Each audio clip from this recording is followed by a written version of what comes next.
and everybody watching is like, oh. Hello, and welcome to my recap of episode 9 of the Ultimatum Queer Love, and Biscuit's here with me. This is the finale. Episode 10 is the reunion, so we're gonna deal with the finale first, and then I'll do a separate video for the reunion. We left off with Mal proposing to Yoly. Mal does this really nice proposal, gets down on one knee, proposes to Yoly. Yoly takes a minute, is quiet for a long amount of time, in my opinion, starts crying, and then shakes her head yes. So hold up, time out. Yoly's saying yes to Mal? What? So to clarify, Mal says, are you saying yes? And Yoly stands up and says, yes, yes. And she hugs Mal and says, what took you so long? And so Yoly says yes to Mal. Go figure. Did not see that coming. Yoly says, I've wanted you, but what took you so long? And Mal said that she thought she always had to have the plan set, but in order to get married, however, in this experience, she realized that she didn't need everything set now. They could do it together and plan for the family together, as opposed to having it before marriage. You can do that during and still do that together. So that's why Mal said, I choose you and I want to be with you. And Yoly says yes. I wonder what's going to happen with Xander. We move on to Mildred and Tiff. They are on a cliff overlooking the beach, and it's just lovely. Mildred says the whole experience has been a lot, and Tiff says how Tiff has grown over the experience and how originally they came into this experience bottled up and with a lot of anger issues, but over the experience, Tiff has realized how to express themselves and get more in touch with their feelings and speak up for themselves more. Especially against Mildred, that's a good thing. Tiff then stops and says, hey, what about you, to Mildred? And Mildred says, are you done talking? And I'm just like, what? Immediately we're gonna get into a fight? They didn't though. But I was like, this is why you two shouldn't be together. This is it. This is right here. So, buttons. Tiff says that they messed up a lot, but that they have grown a lot as well. And then Tiff says this beautiful, long, lovely, lovely, lovely speech about love and about Mildred and how Tiff is grateful for everything that Mildred is, and it is just spectacular. I feel like Tiff should have saved that for the altar, but that was a great speech. Whew, I was ready to say yes after that. So Tiff says this amazing speech to Mildred, and then, against everyone's better judgment, Tiff proposes. And Mildred says yes. And now they're gonna move in together. Yay! I am not happy about this, to be honest. I loved Tiff's speech. I don't think Mildred and Tiff are good together. But they're now engaged, and apparently they're both very happy, so we'll see how long that lasts. So far, I'm 0 for 2. We move on to Aussie and Sam, one of the most troublesome couples throughout this experience, mostly because Aussie needs to grow and discover Aussie's self a little bit more. Before they meet up together to face the ultimatum, Sam is getting ready, and Sam is saying how she wants somebody to grow with.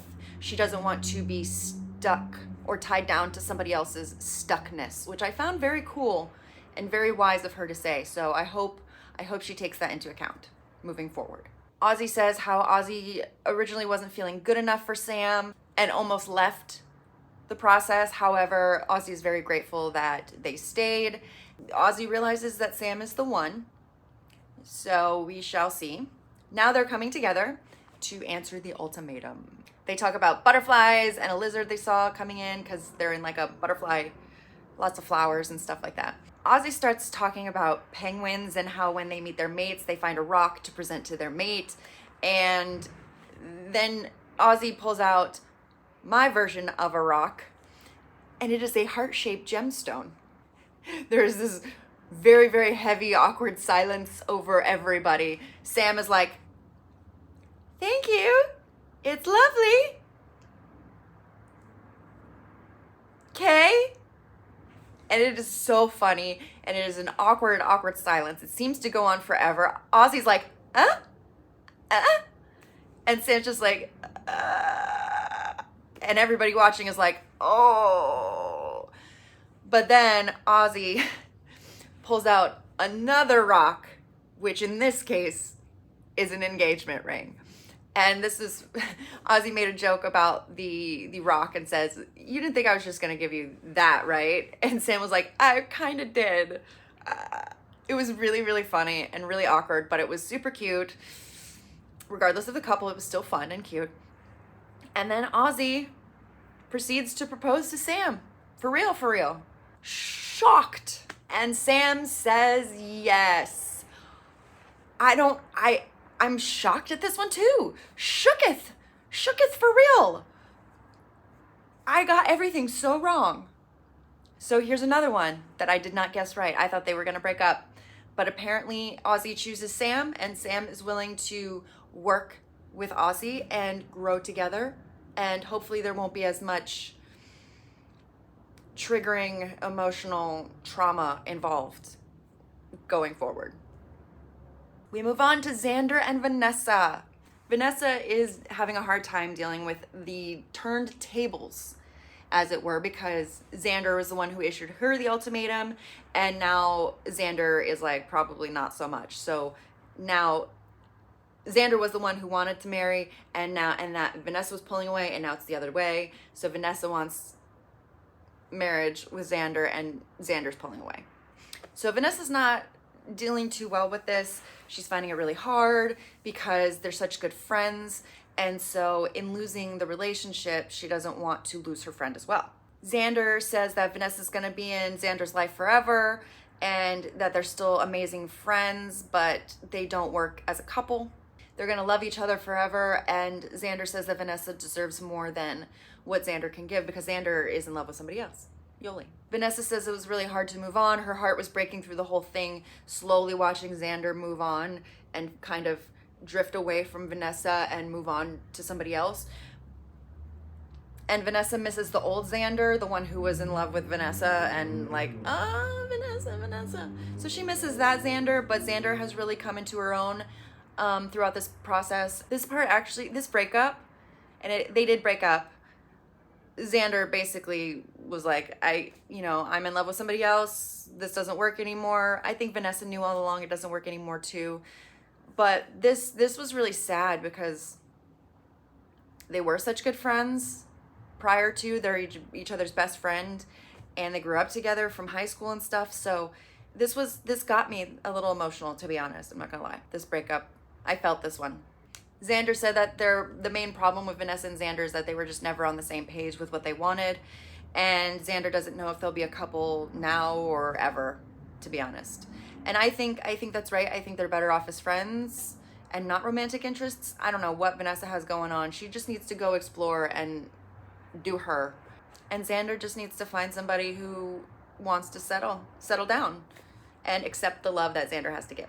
Now it's time to see what happens between Xander and Yoly. And Yoly has already said yes to Mal at this point, and Xander said no to Vanessa. So Xander's coming into it ready to maybe move forward with Yoly, and Yoly has already said yes to Mal. I got one right. I got Xander and Vanessa should not be together right. That's the only one so far. Yoly and Xander meet up, and Yoly just wants Xander to go first to see where Xander's coming from. And Xander is basically like, I choose you. I see a future with us. I said bye to Vanessa. We broke up. I'm here for you, and let's do this. And Yoly comes clean about saying yes to Mal. She said that she took off the engagement ring before she met Xander because she wanted to hear what Xander had to say first. And then she told Xander, hey, I said yes to Mal. Logic and loyalty pushed Yoly to say yes to Mal, and her heart and love wanted her to go with Xander. So this sucks. It really sucks. I really wanted them to go together, and Xander is just really sad. Yoly's sad too, both of them.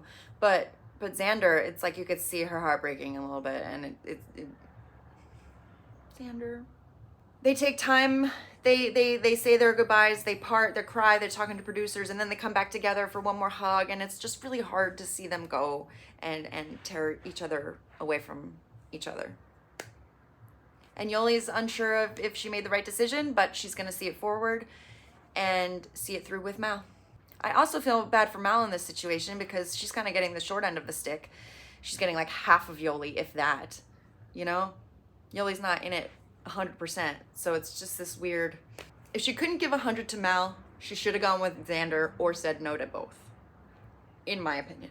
Both Mal and Xander deserve somebody who's in it 100% for both of them because they both have so much love to give and they're both great people, in my opinion, from what I've seen. Honestly, I forgot that there was one more couple to go because my investment was with Yoly and Xander, but we have one more couple, and that is Lexi and Rae.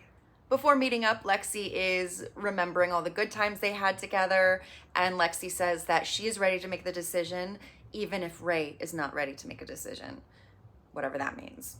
But she does say that she needs to be prepared to leave alone. Rae is still just thinking everything over and mulling things over and trying also to think of the good times and why she wants to be with Lexi as opposed to why not to be. So she changed her way of thinking, and then they both come together to see who answers the ultimatum. Rae talks first, and she's talking about how she spiraled in negative self-talk throughout this whole experience, but she's trying to come out of it and trying to focus on the good things and the relationship that her and Lexi have built already. They share a little smoochy smooch. This is the only one that I was like, okay, that's kind of cute. Rae says that she wants to grow with Lexi and that she just chooses her and she wants Lexi. And then Rae proposes to Lexi. And then Lexi, of course, says yes. But then Lexi says, hang on a second, and then Lexi gets down on her knee and proposes to Rae as well. And Rae also says yes. It would be funny if she said no. It'd be funny if she said no. Like, I can propose to you, but you can't propose to me. No. So Rae and Lexi both proposed to each other. They both said yes, and they're ready to move to Philly together, and because Rae has a job there. Well, I sucked on my predictions. So we have Lexi and Rae said yes. I thought they would say no. We have Xander and Vanessa who said no, which that was the only one I got right. Aussie and Sam, I thought would break up. Mildred and Tiff, I thought would break up. And Yoly and Mal, I thought would break up because I thought Yoly would go with Xander. So wrong. So wrong. That's it for the finale. The ultimatums have been answered. We will see what happens in the reunion and if any of these couples who have said yes have stayed together. Please like, subscribe, hit that notification bell so you know when I'm gonna do my recap of the reunion, episode 10. Also, I wanna hear your comments. What do you think about the finale? Do you think any of these couples are gonna last? Are you surprised that any said yes? Are you surprised that any said no? Are you surprised about Xander and Yoly not getting together? How sad were you? I was so sad when Xander was sad. I just want to put Xander in my pocket and take care of her. Thank you for watching. I will see you next time.